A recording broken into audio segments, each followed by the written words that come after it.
Se fue con la cabulla en la pata. Trabajadores reclaman deuda millonaria a Alesap. Despojados. Se perdió Citgo y la responsabilidad recae sobre el madurismo y el llamado interinato. Roza el 70%. Indetenible está la pobreza multidimensional en Venezuela. Muy buenas noches y bienvenidos a Noticias en Vivo por Impacto Venezuela de este 9 de enero de 2024. Yo soy Yasmín Velasco y de inmediato comenzamos a llevarles las informaciones del día. Más de 2.000 trabajadores siguen a la espera de los pagos que les corresponden desde hace 2 años por la empresa Salva Foods de Alex Saab, encargada de elaborar las bolsas CLAP en Venezuela. Esta compañía mantiene una deuda millonaria con los trabajadores, pese a que ya su dueño se encuentra en libertad tras un canje humanitario con Estados Unidos. Joan Álvarez con los detalles.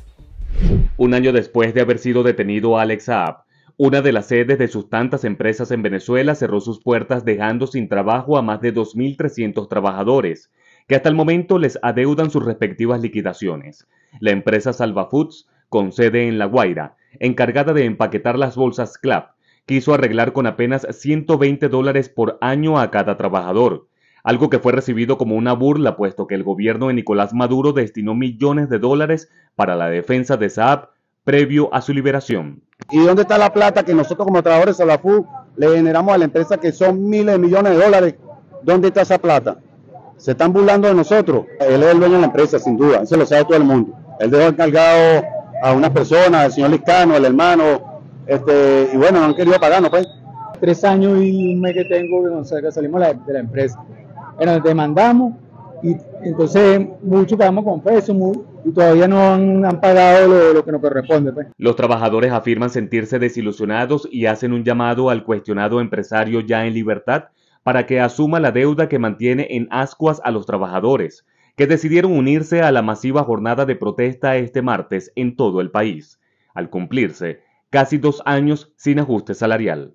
La economía nuestra es tan inflacionaria que yo creo que hoy, para poder tener calidad de vida y tener un sueldo como lo establece la Constitución, que es acorde a la canasta básica, serían los $400. Son 665 días sin ajuste en el que solo han recibido como compensación bonificaciones a través del sistema Patria, que tampoco genera capacidad de compra de los insumos básicos. Lo único que se debe hacer es eliminar los bonos y poner un sueldo justo a los obreros, pensionados, jubilados, de todos los entes que tiene aquí, porque el sueldo sinceramente no nos llega para nada, para nada.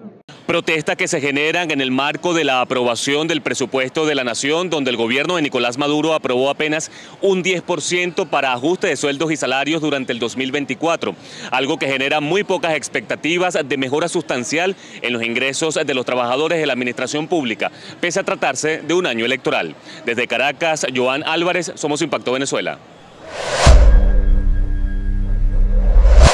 Seguimos con más informaciones en Panorama Nacional de la mano de nuestro equipo de corresponsales. Iniciamos con Ramón Vélez, quien nos comenta que los niveles de pobreza multidimensional en Venezuela arropan a casi 70% de la población y la mayoría de los estudios apuntan a que se debe a varios factores, entre ellos que no cuentan con un salario digno para la adquisición de la canasta alimentaria, así como tampoco de un adecuado sistema de servicios públicos. Veamos esta información. Los datos fueron revelados por la Asociación JUN Venezuela, una organización de la sociedad civil que documenta la emergencia compleja que vive la población ante la falta de políticas para mejorar servicios básicos, entre otros problemas del día a día, lo que conlleva al ciudadano común a vivir en una pobreza multidimensional, es decir, en un estrés constante por resolver problemas que competen directamente a los gobernantes. Yo trabajo en una casa de familia y cuando mucho unos $25 semanal. Dime tú de dónde me alcanza a mí $25 para solventar lo que es comida y lo que es comprar agua. Nosotros estamos pues definitivamente con 3.6 dólares no puede vivir nadie. Sencillamente, ese bendito 130 bolívares que hace 22 meses era una platica relativamente, eran $30. El ingreso mínimo de un hogar en el país es de $102 mensuales. Los padres de familia aseguran que se las ingenian para poder cubrir los gastos alimenticios en su entorno.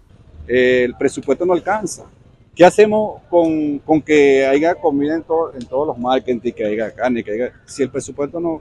Es una problemática de Estado, una problemática de sueldo, donde el venezolano día a día sufre de estrés, sufre de ACV, por los problemas que venimos padeciendo. Usted día a día tiene que pensar primero en la gasolina, luego tiene que estar pensando que si llegó el agua, y luego viene con el problema de la luz. Además, otro de los factores que conllevó a que en Venezuela aumentara la pobreza multidimensional fue el acceso hacia los servicios públicos que cada vez han estado más en decadencia en la nación. Nuestros vecinos cargando agua del río, bañándose en ese río turbio, un agua totalmente contaminada, pero que los vecinos no tienen porque no tienen un sueldo como tal suficiente que les alcance para la alimentación, para medicamentos cuando lo requieren y también para comprar agua. Para Impacto Venezuela, Ramón Vélez. Con fecha límite del 12 de enero, las acciones de Citgo PDV Holding podrían pasar a manos de los acreedores, a los cuales Venezuela adeuda una millonaria cifra que supera los 24.000 millones de dólares y que fue generada debido a diversas expropiaciones que fueron ejecutadas por el gobierno venezolano.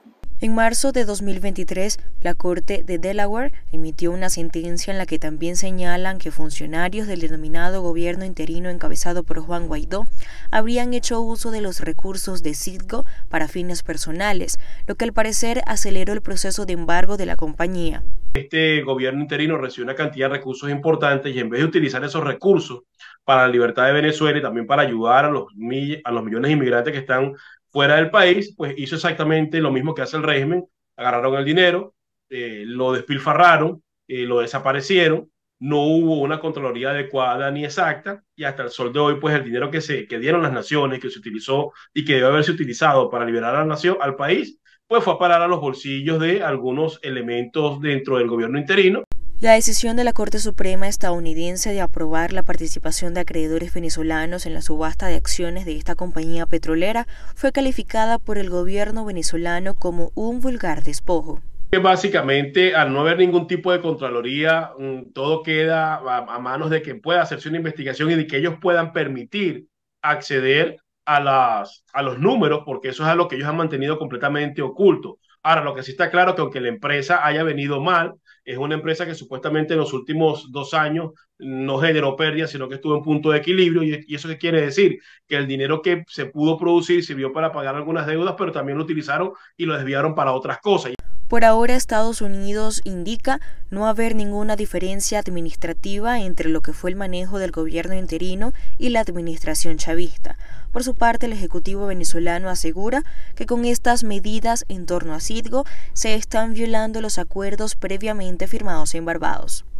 En una reciente visita al estado Táchira del presidente de COPEI, Juan Carlos Alvarado, uno de los candidatos de la Alianza Democrática a la presidencia de la República, no solo se refirió a la inhabilitación de María Corina Machado, sino señaló que la dirigente opositora no es coherente en su discurso y actuar y es tutelada por una potencia extranjera. Usted dice que María Corina no va a ser candidata, pero ¿esto es justo o injusto? Mira, yo para mí particularmente como venezolano, cuando digo que para mí no es porque digo como venezolano conocedor de la Constitución y la ley, digo que no será obviamente injusto. ¿Por qué pienso que es injusto? Bueno, porque faltó un debido proceso, un seguimiento a la causa, etcétera. Pero injusto, inconstitucional o no, es una realidad política. Y ante una realidad política hay que salirle al paso. Amigos de Impacto Venezuela, ante este panorama tanteamos la opinión de algunos habitantes de frontera. Muchos insisten en que la complicada situación de la oposición venezolana solo se solventa con intervención divina. Es complicado también, ya que pues en el momento no estamos de acuerdo o estamos dirigidos todos al mismo rumbo. Debemos apoyarnos y caminar todos de la misma mano. Ay, demasiado mal, porque mientras que no se pongan de acuerdo todos, pues imagínense, vamos a seguir divididos igual. ¿Considera usted que hay liderazgo opositor o solo dirigencia? Dirigencia solamente, un liderazgo, sabemos quién lo tiene, María Corina, pero hay choque entre ellos mismos. Opositores sostienen que justo por divisiones, la gobernación hoy está en manos del chavismo. En Táchira, Marineglot, Somos Impacto, Venezuela. Las bandas criminales le han declarado la guerra al Estado ecuatoriano y empezaron a realizar una serie de actos violentos en contra de la población y el presidente Daniel Noboa. Por un lado, al menos 4 policías fueron raptados luego de la declaración de estado de excepción por 60 días en todo el país, incluido el sistema penitenciario.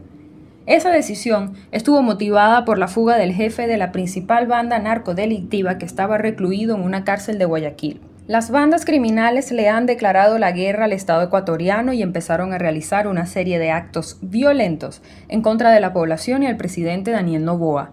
Por un lado, al menos 4 policías fueron raptados luego de la declaración de estado de excepción por 60 días en todo el país, incluido el sistema penitenciario.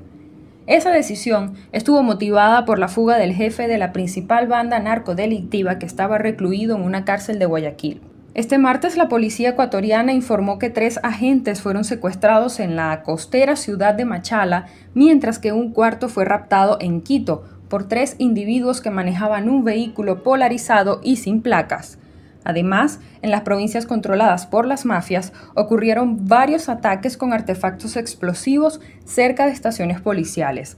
La tarde de este martes se difundió también un video en redes sociales en el que un grupo de delincuentes armados amenazaron a todo el equipo del canal de televisión TC.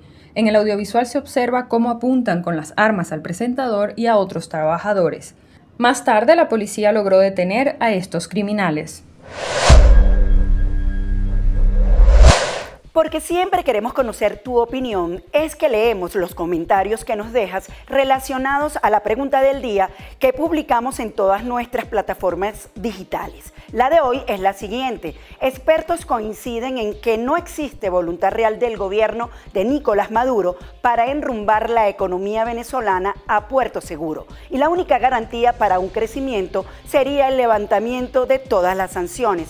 Entonces, ¿crees necesario que Estados Unidos suspenda todas las restricciones impuestas?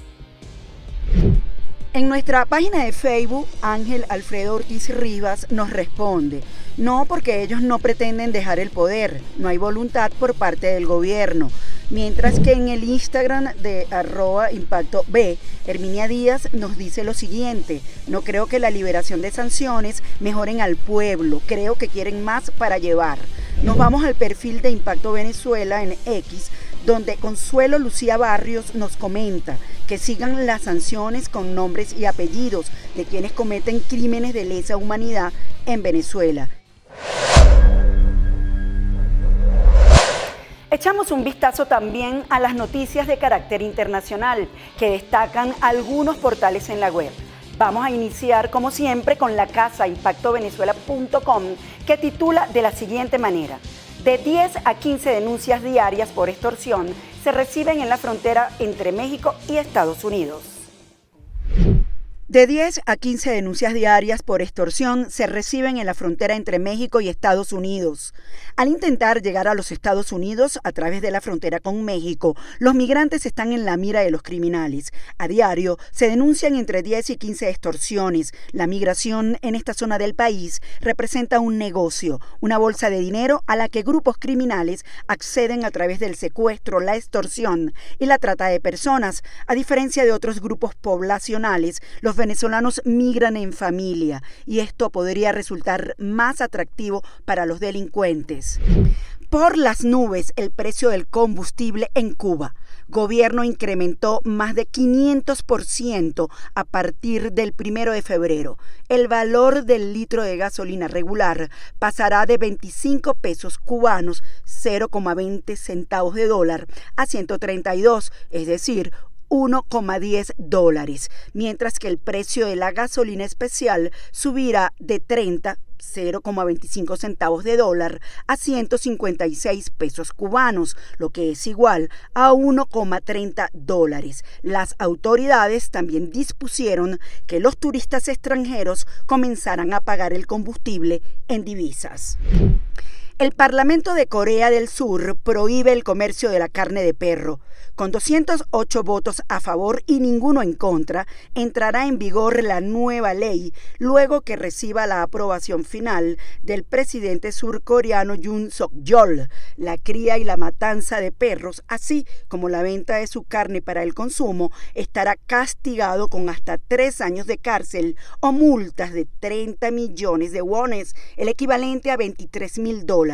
Se estima que el consumo llegó hasta el 1.000.000 de canes anuales, pero se redujo recientemente en paralelo a la creciente adopción de estos animales como mascotas. Así llegamos al final de esta emisión. Muchas gracias por sintonizarnos. No olviden suscribirse a nuestro canal y seguirnos en nuestras redes sociales. Los dejamos con la caricatura del día, hoy ilustrada por la cuenta Bosón Comics, que nos explica qué significa la palabra descaro.